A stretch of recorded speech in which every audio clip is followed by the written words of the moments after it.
Selamat pagi anak-anak. Nah, apa kabarnya hari ini? Nah, Ibu harapkan kalian dalam keadaan baik, dalam keadaan sehat sehingga kita bisa belajar dengan baik hari ini. Nah, anak-anak, sebelum memulai pembelajaran, alangkah baiknya kita berdoa terlebih dahulu. Nah, berdoa menurut agama dan kepercayaannya masing-masing dimulai. Amin. Nah, anak-anak, hari ini kita akan belajar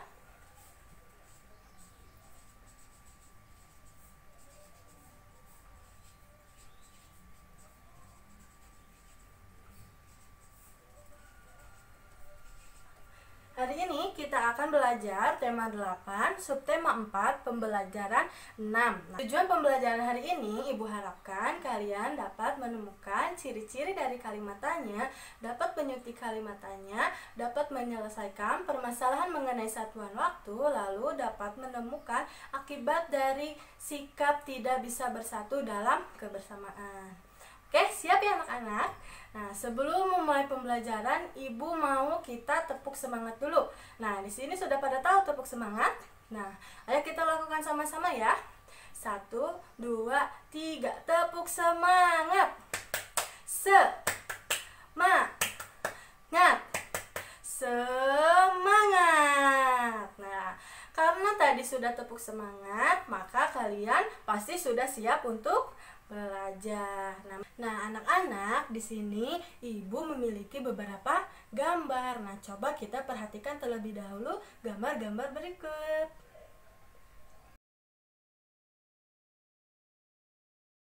Nah, kira-kira gambar tersebut mengenai apa ya? Nah, ada yang tahu? Nah, iya betul.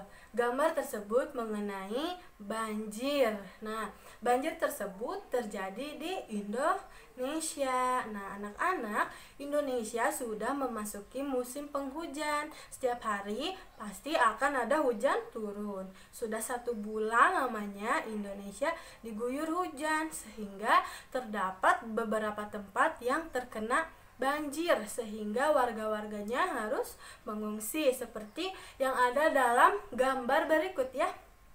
Itu bisa kita lihat ada rumah-rumah yang terendam, lalu ada kendaraan yang terendam, lalu ada juga warga yang mengungsi. Nah, tapi kita lihat itu warga-warganya sedang bergotong royong atau tidak?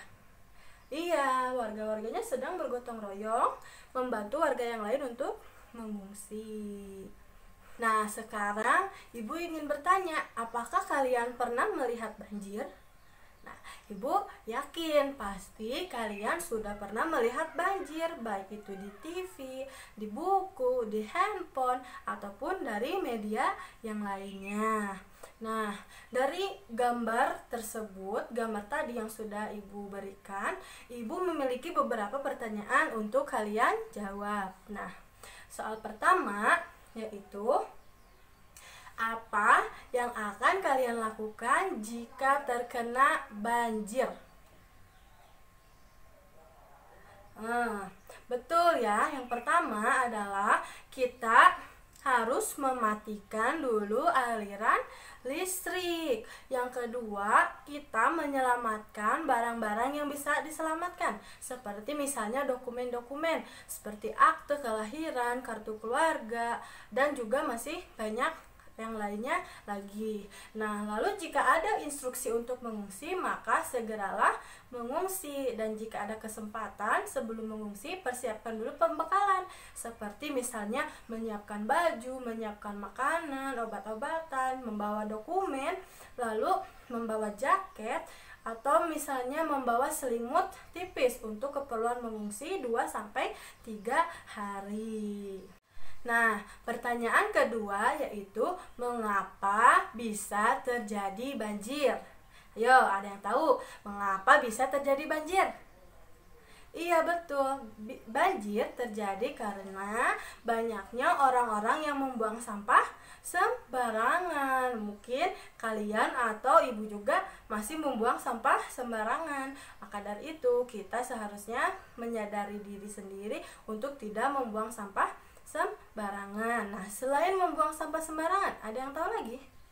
Nah, selain membuang sampah sembarangan, sekarang banyaknya hutan-hutan gundul. Karena apa? Karena manusia sering menebang pohon. Nah, tanpa dilakukan reboisasi atau penanaman pohon kembali. Seperti itu ya anak-anak. Nah, pertanyaan ketiga, kapan biasanya terjadi banjir? Iya betul, biasanya terjadi banjir pada saat musim penghujan. Lalu, siapa saja yang bertanggung jawab atas peristiwa banjir? Ayo, ada yang tahu? Nah, peristiwa banjir terjadi karena ulah manusia. Jadi, semua manusia bertanggung jawab pada saat terjadinya banjir. Nah, pertanyaan kelima yaitu bagaimana cara yang dapat kita lakukan agar banjir tidak terjadi lagi? Iya betul, nah dengan cara tidak membuang sampah sembarangan, lalu menanam pohon kembali atau melakukan reboisasi. Nah yang keenam, pertanyaannya, dari manakah kalian dapat melihat banjir? Bagus ya, kita dapat melihat banjir di TV, di koran, di YouTube, ataupun dari yang lainnya. Atau mungkin di antara kalian ada di daerah sekitarnya yang pernah mengalami banjir. Anak-anak, pertanyaan tadi sudah Ibu tuliskan di sebelah sini ya. Nah, coba sekarang kita perhatikan lagi pertanyaan-pertanyaan yang tadi telah Ibu ajukan. Nah, anak-anak, ternyata pertanyaan-pertanyaan ini termasuk ke dalam kalimat tanya. Kalimat tanya. Nah, kalimat tanya itu apa? Ada yang tahu tidak? Kalimat tanya itu apa? Nah, kalimat tanya merupakan kalimat yang mengandung makna pertanyaan. Iya. Nah, kalimat tanya itu memiliki ciri-ciri. Nah, ada yang tahu tidak ciri-ciri dari kalimat tanya? Nah, supaya kita tahu, mari kita temukan ciri-ciri dari pertanyaan-pertanyaan berikut. Nah, coba kita perhatikan kembali pertanyaan-pertanyaan. Nah, yang pertama, ada apa yang kalian lakukan jika terjadi banjir? Tanda tanya. Lalu ada mengapa banjir bisa terjadi? Tanda tanya. Lalu yang terakhir juga ada dari mana kalian bisa melihat banjir? Tanda tanya. Nah, dari pertanyaan tersebut kira-kira kalian sudah mendapatkan belum ciri-ciri dari kalimat tanya? Iya, bagus ya. Kalimat tanya itu memiliki ciri-ciri. Yang pertama yaitu di akhir kalimat terdapat tanda tanya. Kita lingkari ya. Tanda tanya. Di setiap akhir kalimat terdapat tanda tanya. Nah, lalu apa lagi yang bisa kita temukan ciri-ciri dari pertanyaan berikut? Iya, betul ya.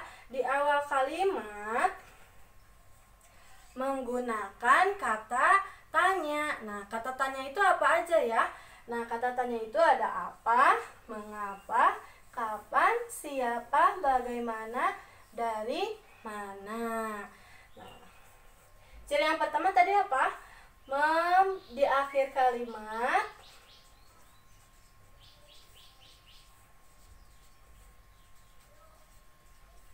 terdapat tanda tanya.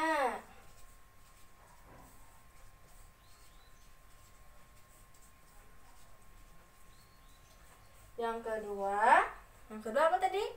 Di awal kalimat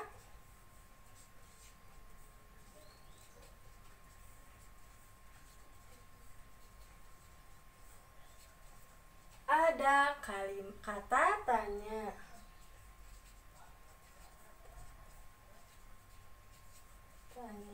Nah, sudah paham ya ciri-ciri dari kalimat tanya. Lalu, apa saja sih contoh dari kalimat tanya? Nah, contoh dari kalimat tanya yang pertama ada, apa nama buah ini? Lalu, mengapa banjir bisa terjadi? Lalu ada, kapan kita pergi ke Bandung? Lalu ada, dari mana kita menemukan jambu ini?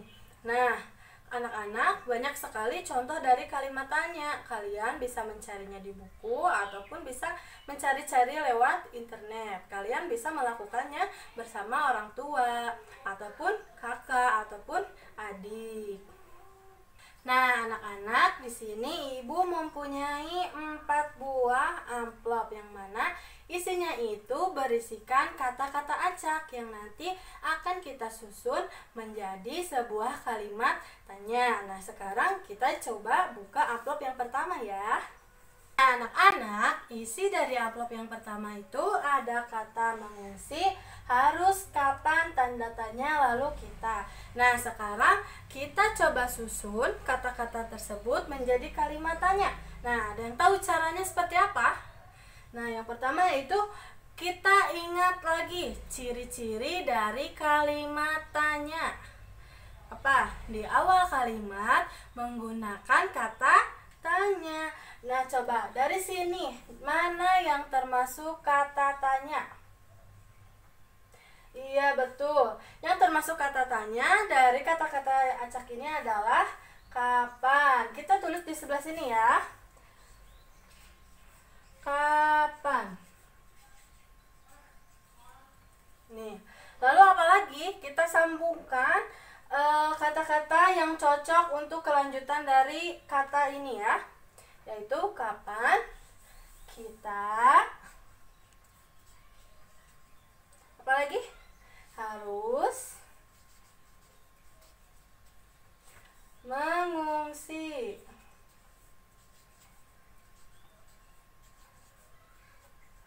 Nah, jangan lupa tadi ciri-ciri dari kata tanya. Yang terakhir apa? Adalah di akhir kalimat menggunakan tanda tanya. Nah, jadi kalimat tanya dari kata acak berikut adalah kapan kita harus mengungsi. Bagaimana? Kalian sudah paham?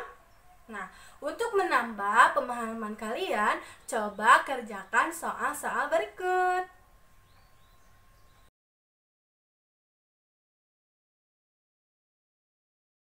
Bagaimana? Mudah bukan? Ibu yakin pasti kalian bisa mengerjakannya. Nah, anak-anak, di awal tadi sudah Ibu jelaskan bahwa Indonesia itu sudah 1 bulan terkena musim penghujan. Nah, kira-kira jika dalam minggu Indonesia sudah berapa minggu ya terkena musim penghujan? Nah, untuk membantu pemahaman kita, di sini Ibu mempunyai kalender. Nah, kalender ini bisa membantu kita untuk mengetahui 1 bulan itu terdiri dari berapa minggu atau 1 bulan terdiri dari berapa hari. Nah, nanti kita coba menghitung 1 bulan itu ada berapa minggu dengan kalender ini ya. Anak, untuk mengetahui 1 bulan itu sama dengan berapa hari, hal yang pertama yang kita lakukan adalah kita harus tahu dulu 1 minggu sama dengan berapa hari. Coba di sini ada yang tahu 1 minggu sama dengan berapa hari? Ya, 1 minggu sama dengan 7 hari. Kita bisa menghitungnya dari hari Minggu sampai hari Sabtu. Coba kita hitung bersama. Minggu, Senin, Selasa, Rabu, Kamis, Jumat, Sabtu. Jadi 1 minggu sama dengan 7 hari. Kita tulis di sini ya. 1 minggu sama dengan 7 hari. Nah, lalu bagaimana cara menemukan 1 bulan itu sama dengan berapa minggu? Kita lihat. Di sini yang 1 minggunya ada berapa? Nih, ada 1, 2, 3, 4. Jadi 1 bulan sama dengan 4 minggu.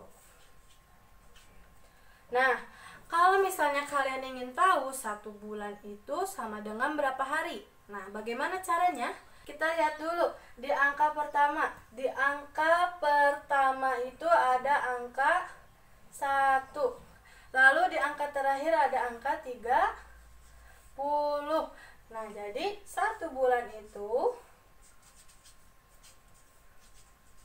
sama dengan 30 hari, atau ada juga yang 31, atau ada juga yang 31 hari.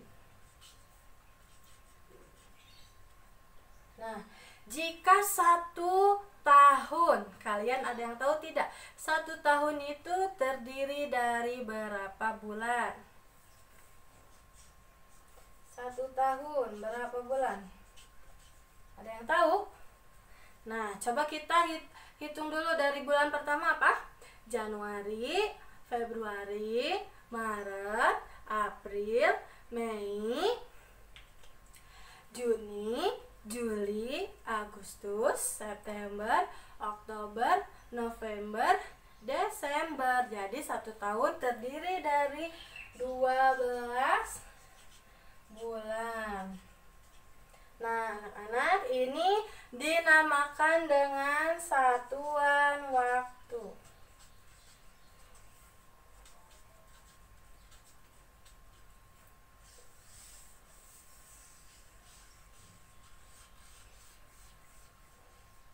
Nah, anak-anak, ibu memiliki pertanyaan. Nah, pertanyaannya yaitu, warga mengungsi selama 8 minggu. Lalu, berapa harikah warga mengungsi?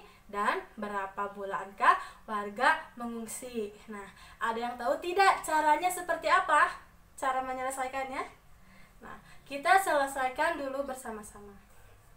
Nah, tadi diketahui bahwa warga itu mengungsi selama 8 minggu. Lalu, pertanyaan pertama yaitu berapa hari warga mengungsi? Nah, kita ingat-ingat lagi, 1 minggu tadi berapa hari? 1 minggu sama dengan 7 hari.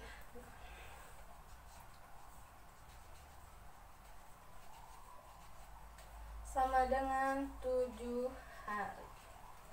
Nah, bagaimana jika 8 minggu? Sama dengan berapa hari? Nah, caranya yaitu 8 dikali 7. Nah, kalian tahu tidak 8 dikali 7 itu berapa?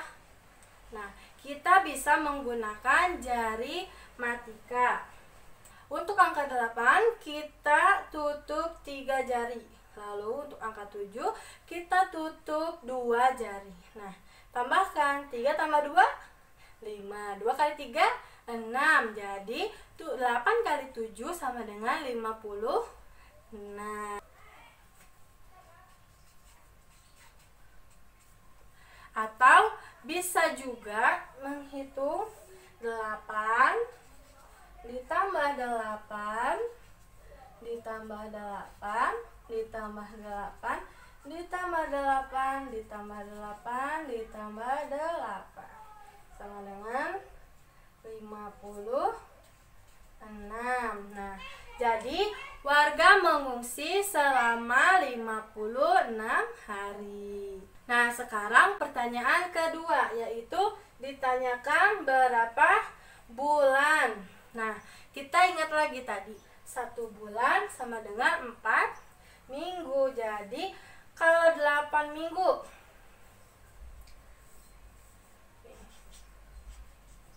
titik-titik bulan sama dengan 8 minggu. Nah, caranya bagaimana? Yaitu 8 dibagi 4. Nah, 8 bagi 4 ada yang tahu? Iya, bagus. 8 dibagi 4 sama dengan 2. Jadi, jawabannya 2 bulan warga mengungsi. Nah, dari 8 minggu itu bisa kita ketahui bahwa 8 minggu itu sama dengan 56 hari dan juga sama dengan 2 bulan. Nah, untuk menambah pemahaman kalian, coba kerjakan soal berikut.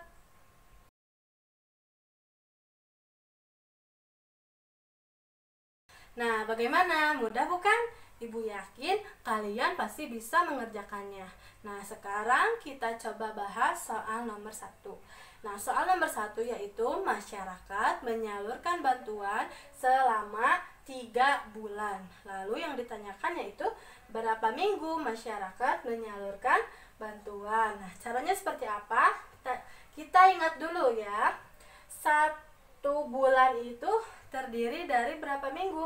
Nah, terdiri dari 4 minggu. Nah, sekarang ditanyakannya 3 bulan. Jadi bagaimana caranya? Iya, betul.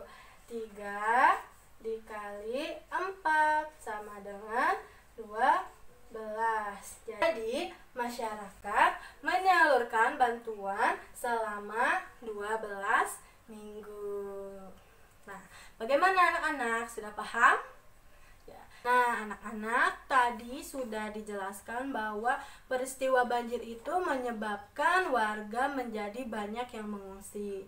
Nah, sehingga warga itu banyak yang gotong royong membantu kerabatnya untuk membawakan barang yang bisa diselamatkan atau membantu warganya untuk segera mengevakuasi diri. Nah, seperti yang ada dalam gambar berikut. Nah, di sini bisa terlihat bahwa warga sedang membantu warganya yang lain untuk menyelamatkan barang-barang kerabatnya yang tidak terkena banjir. Lalu karena adanya peristiwa banjir, warga lain yang tidak terkena banjir bisa membantu warga yang terkena banjir dengan memberikan sedikit rezekinya, misalnya dengan memberikan sembako ataupun memberikan baju yang baik kepada korban banjir. Nah, setelah banjir surut, warga secara gotong royong membersihkan bekas-bekas banjir karena biasanya setelah banjir itu ada lumpur. Jadi seluruh warga bergotong royong membersihkan bekas-bekas banjir. Nah, anak-anak, dari gambar ini bisa kita ketahui bahwa sesuatu yang berat itu akan terasa ringan jika dikerjakan dengan bersama. Lalu pekerjaan itu akan cepat selesai. Dalam gambar ini juga menjelaskan bahwa kita tidak boleh membeda-bedakan orang lain. Kita harus bersatu walaupun berbeda, seperti semboyan kita yaitu Bhinneka Tunggal Ika, berbeda-beda tetapi tetap satu. Nah, sekarang coba kalian cari apa saja akibatnya dari kita tidak bisa bersatu dalam kebersamaan. Bagaimana? Apa kalian sudah menemukan? Ya, coba sekarang kita bahas bersama. Apa akibat dari kita tidak bisa bersatu dalam kebersamaan?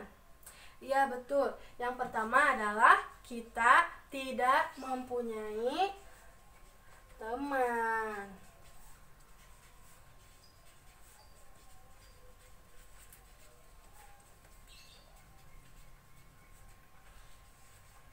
Lalu yang kedua yaitu terjadi perselisihan.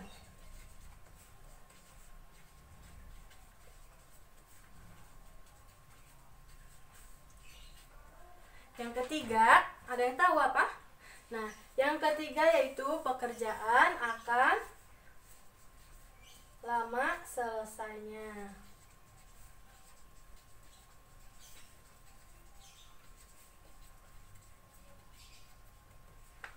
Nah, maka dari itu anak-anak, kita harus bisa bersatu dalam kebersamaan karena kita sebagai manusia tidak bisa hidup sendiri. Nah, seperti misalnya jika kita ingin makan. Nah, kita tidak mungkin menanam padinya terlebih dahulu karena akan memakan waktu yang lama. Maka dari itu kita membutuhkan petani, lalu penjual beras untuk kita bisa memakan nasi.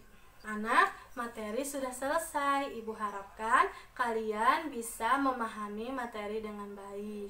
Nah, tadi kita sudah belajar apa saja ya? Iya betul, yang pertama yaitu ciri-ciri kata tanya, yang kedua adalah menyunting kata tanya, yang ketiga yaitu menyelesaikan permasalahan mengenai satuan waktu, lalu yang keempat adalah akibat dari tidak bisa bersatu dalam kebersamaan. Nah, Ibu cukupkan sekian. Karena tadi sudah diawali dengan doa, maka diakhiri juga dengan doa. Berdoa menurut kepercayaannya masing-masing dimulai. Amin. Nah, sampai jumpa anak-anak. Assalamualaikum.